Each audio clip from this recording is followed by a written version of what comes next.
हरे कृष्णा। ओम नमः शिवाय। हर हर महादेव। आप सभी को फाल्गुन मास के 24वें दिन की हार्दिक शुभकामनाएं। आइए आज हम 24वें अध्याय में इंद्रधुम्न नामक एक राजा की कथा पढ़ेंगे। ब्रह्मा जी ने कहा, हे नारद, पिछले कलयुग में इंद्रधुम्न नामक एक राजा अत्यंत बलवान हुआ था। वह बुद्धिहीन, ब्राह्मणों का विरोधी, जीव हिंसक, पापी, सबका शत्रु तथा बुरे स्वभाव का था। उसने वेद के विरुद्ध आचरण कर देवताओं का पूजन, तप, जप, दान आदि सबको त्याग दिया। प्रजा भी उसके आचरण से अत्यंत दुखी थी। वह शिकार खेलने के लिए जाता और अनेक निरीह पशुओं का वध किया करता था। हे नारद, एक दिन वह राजा अपने मंत्री सहित वन में शिकार खेलने के लिए गया। वहां उसके सैनिकों ने वन में रहने वाले ऋषि मुनियों को वन से बाहर निकाल देने का प्रयत्न किया। उसी समय शिव जी की माया से एक महाभयानक सिंह ने कहीं से आकर उस राजा को एक चपेट में मार डाला और कोई भी उसकी रक्षा न कर सका। जब यमदूत उस राजा को लेने के लिए पहुंचे, तभी शिव जी की आज्ञा अनुसार शिवगण भी उसे लेने जा पहुंचे और वे राजा को यमदूतों से छुड़ाकर शिवलोक में ले गए। वहां जाते ही राजा शिव रूप हो गया तथा शिव जी ने उसे प्रसन्नतापूर्वक अपने आधे आसन पर बिठाकर इस प्रकार कहा, हे राजन, तुम हमारे भक्त हो, इसलिए तुम्हारी जो इच्छा हो वह वरदान मांग लो। शिव जी के मुख से ऐसे वचन सुनकर राजा की आंखों में प्रेमाश्रुओं की वर्षा होने लगी। वह मुख से कुछ नहीं बोला। तब शिव जी ने उसे स्वयं ही वरदान देकर अपना गण बना लिया। तब से उसका नाम चंड हुआ। मुंड नामक गण से उसकी अत्यंत मित्रता हुई। उसी समय से चंड और मुंड ने शिव जी के गणों में प्रमुख स्थान प्राप्त किया। हे नारद, शिव जी के भक्तों को उचित है कि जब वे शिव जी की पूजा अथवा जप करें तो आग्नेय दिशा में चंड मुंड का पूजन अवश्य कर लिया करें, क्योंकि इन गणों की पूजा से शिवजी अत्यंत प्रसन्न होकर अपने भक्तों के मनोरथों का पूर्ण करते हैं। राजा इंद्रधुम्न को ऐसा शुभ पद केवल एक बार शिवजी का नाम लेने के कारण ही मिला था। यद्यपि उसने जानबूझकर भी वह नाम नहीं लिया था। केवल एक बार ही उसके मुख से आहर परिह शब्द निकला था। जिस समय उसने इस शब्द का उच्चारण किया था, उसी समय सिंह ने उसका वध कर दिया था। अपरिहार शब्द का उच्चारण करने से ही उसे इस पद की प्राप्ति हुई, क्योंकि यह शब्द भी शिवजी का एक नाम है। अस्तु, यमदूतों को जब यह वृत्तांत ज्ञात हुआ तो उन्होंने चित्रगुप्त से इसका भेद पूछा। उस समय चित्रगुप्त ने उन्हें यह बताया कि आरह परिह शब्द का उच्चारण करने से ही राजा को ऐसे श्रेष्ठ पद की प्राप्ति हुई है। जो इस कथा को सुनता है पढ़ता है, उसे दोनों लोकों में आनंद प्राप्त होता है। ब्रह्मा जी ने कहा, हे नारद, शिव राम का उच्चारण करने से करोड़ों जन्मों के पाप नष्ट हो जाते हैं।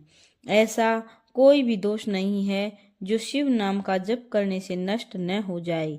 मैं इस संबंध में तुमसे एक इतिहास कहता हूँ।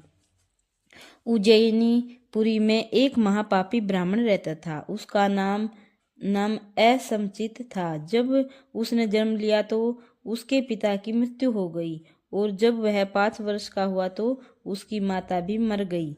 इस प्रकार माता पिता से हीन हो जाने पर वह अत्यंत दुखी और निधन हुआ। वह किसी प्रकार की विद्या भी नहीं पढ़ सका।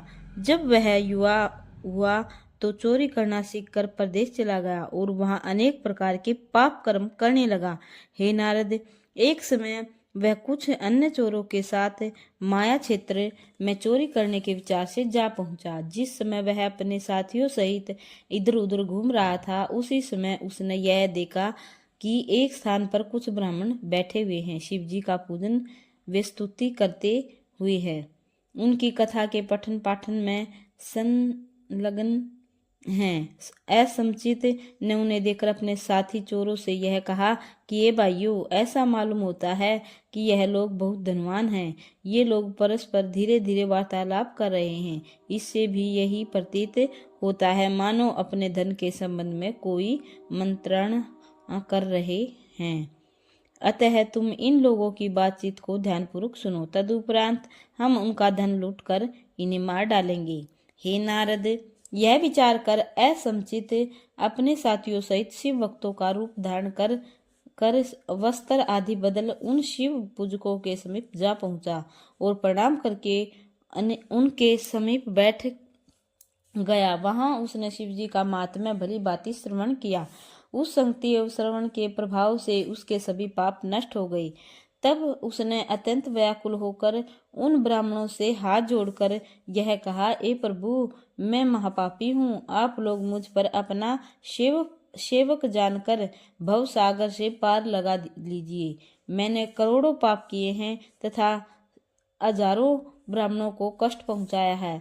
अब आप से मेरी ही यह प्रार्थना है कि आप मुझे कोई ऐसा उपाय बताने की कृपा करे जिससे मेरे संपूर्ण दोष नष्ट हो जाएं। इस प्रकार कहकर वह उन भक्तों के चरणों में गिर पड़ा। यह देखकर उन ब्राह्मणों ने धन्य धन्य कहते हुए उत्तर दिया, असमचित, तुम्हारा परम सौभाग्य है जो तुम यहाँ आ पहुंचे हो। तुम्हें उचित है कि तुम गंगा के तट पर महागिरी तथा पर स्थित शिव जी के मंदिर में जाओ और वहां भगवान सदाशिव का पूजन एवं जप करो। ऐसा करने से तुम्हारे संपूर्ण पाप नष्ट हो जाएंगे। हे नारद, ब्राह्मणों के मुख से यह वचन सुनकर असमचित उस मंदिर में जा पहुंचा जहां भगवान सदाशिव का पूजन करके उनके नाम का जप करने लगा। इस प्रकार 7 दिन और 7 रात्रि तक वह शिव जी का जप करता रहा। तब भगवान भूत भावन ने अत्यंत प्रसन्न होकर उसे अपना दर्शन देते हुए यहाँ कहा कि असमचित, तुम्हारा कल्याण हो। अब तुम्हारी जो इच्छा हो वह वर हमसे मांग लो। शिव जी के मुख से यह वचन सुनकर असमचित ने उनके चरणों पर गिरते हुए दंडवत प्रणाम किया तथा बहुत प्रकार से स्तुति की। तब शिव जी ने उसकी अभिलाषा को समझकर उसे संपूर्ण विद्याएं प्रदान की, जिससे असमचित परम विद्वान होकर शिव जी के तत्व तथा स्वरूप को पहचान कर उनकी स्तुति करने लगा। उस समय शिव जी अत्यंत प्रसन्न होकर बोले, हे समचित, तुम हमारे गण बनकर विमान पर चढ़ो और कैलाश पर्वत पर निवास करो। आज से तुम्हारा नाम नील होगा तथा हम नीलेश्वर होकर इस स्थान पर विराजमान रहेंगे।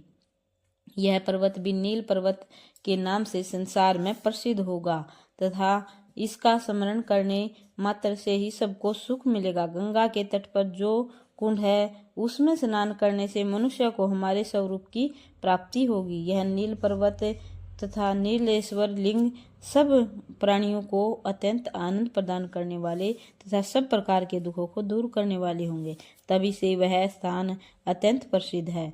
उसे देखने मात्र से ही महापापी मनुष्य भी संपूर्ण पापों से रहित होकर पवित्र हो जाता है। जिस प्रकार असमचित नामक पतित ब्राह्मण नील का स्वरूप धारण कर शिवपुर को प्राप्त हुआ और शिव जी का गण बना, उसी प्रकार अन्य बहुत से लोगों ने भी शिव जी का नाम जप कर परम पद को प्राप्त किया। हर हर महादेव।